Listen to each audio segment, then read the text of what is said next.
We're moving on to the SEC championship game. Okay. Mercedes-Benz Stadium in Atlanta, Saturday, 4:00 p.m. Eastern Time, CBS. It is the Georgia Bulldogs at 12-0, -5.5 against the Alabama Crimson Tide. Alabama's only loss was to Texas. They are 11-1. Again, another instance where these teams did not play during the regular season, but as the SEC started working itself out back in like week 6, it became increasingly clear that we were on track for this one. And it is a monster matchup, absolute monster matchup. Interesting point of overlap here is that Auburn game. Both teams played tight against Auburn. Little old Auburn, who lost, 2 weeks ago, whatever it was, to New Mexico State out of nowhere. Georgia was tied in that game with Auburn at 20 apiece until late in the fourth quarter. Alabama last week in the Iron Bowl needed the miracle throw. 4th and 31, 4th and goal. Back corner, Isaiah Bond. Incredible way to win a game. If you look at the box scores, very, very similar for both Georgia and Alabama in how they played against Auburn. Peyton Thorne had a lot of success running the ball. Likely something you'll see here when Alabama goes out on offense on Saturday. But just an interesting point of overlap. I thought that Auburn game and how similar it looked for both sides of this. Do you have a lean here? This is a great game. What a great game. I'm leaning Georgia. Alabama scored 20 points against Auburn with a miraculous play. Like, there is something worrisome about this year's Alabama team offensively still, that the offensive line has improved, haven't played a front like Georgia. How much value do you put on that, though? Was that a weird rivalry week thing to you that we kind of gloss over because you throw the records out in rivalry week? Or do you think it is a larger indictment of the Bama offense? What has Alabama done this year? Like, look at the actual results in the actual games and the actual way that they did or didn't separate themselves from deeply flawed teams. Whether it's USF without Jalen Milroe, whether it's Arkansas, whether it's Texas A&M, it's close against LSU, and they're up comfortably, relatively comfortably when Jaden Daniels gets hurt. They can't handle Auburn on the ground. Like, what is it about this year's Alabama? They're not running the ball all that consistently well. Jalen Milroe is very good downfield, but is not necessarily a finished product as a quarterback, right? Like, can he make the obvious 3rd and 7 throw? Now, if you can pick up the yardage with your legs every time, who am I to question you? I just think the game plan Georgia's going to formulate on defense for him is going to be unlike what the rest of Alabama's schedule could even consider doing against Jalen Milroe. And so I think Alabama's a good team, but what is the single result this year that would tell you that Alabama is once again like in the range of elite? Well, what is the result? That they killed Kentucky? That's it? I think that's the one? Now it's hard for me to say this given what happened last week. I do feel, and we've talked about it on the show all year, I feel like Alabama's offense and specifically Jalen Milroe have improved by leaps and bounds. Okay. So if we're going to use that as ammo on ammo and sort of like the backing for, at least in part, our Oregon pick, right? It feels right that we would also use it and give Alabama its due here and maybe look at them a little bit more seriously in this matchup because they have been trending in a good direction. They needed a miraculous 4th and goal from the 31-yard line to beat Auburn. They might be better than Oregon, but I don't think it's apples to apples. Okay. I don't think it's apples to apples that, like, yes, the offense has improved over the course of the season. They're not scoring 45 a game. They're not beating teams by 28 a game, by 21 a game. Like, there's a reason results are what they are. And once you have 12 games of data, you can say Alabama's a very good team. Their excellence is not obvious, at least to a dum-dum like myself. And so I'm going Georgia here, who I think gets up for these games. I don't think Georgia's as good as they've been these past couple of seasons. And they haven't separated themselves in the way that I think excellent teams do. But I believe with the continuity that they've had, that I'm just a bigger believer in Carson Beck and the offensive line at Georgia, in Brock Bowers getting healthier by the week, Okay.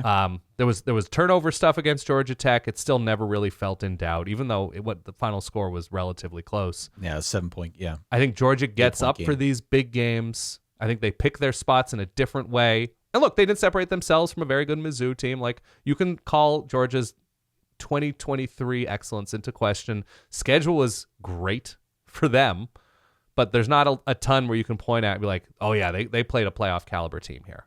So if that's a toss-up between teams whose, again, excellence isn't obvious, I'm going to go with Georgia here because Jalen Milroe is still too much of a wild card, both in an unbelievably crazy impressive way, and also, I don't know if he has it against this Georgia defense in the way that he's been able to muster it through the air against some other teams. So I'm going Georgia here. People are going to sling some arrows at me for this because it's going to sound like I'm dunking on Georgia or like I'm selling Georgia short. I promise you I am not trying to be a contrarian. Yeah. I think Alabama can ask questions of Georgia, of the Georgia offense and defense, frankly, that Georgia has not been asked so far this season. It strikes me as a really challenging matchup for the Dogs. Sure. About midway through this, it hit me. This is a little like Georgia playing against Ole Miss, except an Ole Miss team that's got an offensive line and an Ole Miss team that can actually stop the pass. Yeah. There's a little bit of similarity here. It has taken a while for the Tommy Rees version, we should say, of the Nick Saban offense to gel. It is not a finished product, but I feel like I am starting to see the fully formed vision of what he wanted Notre Dame to be when he was there. And that was a combination. Find a quarterback who can just beat everybody to the edge all of the time. Yeah. He tried that. Didn't work as well with Drew Pine. Yeah. But the combination of the power running game with the mobile quarterback who can beat you over the top, who has the arm strength to beat you over the top. This is very much not a Dunkin' Donuts offense. It's not what he ran last year with Drew Pine because Drew Pine is the size of like Jalen Milroe's bicep. Yeah. It's just a different game when you're at Alabama.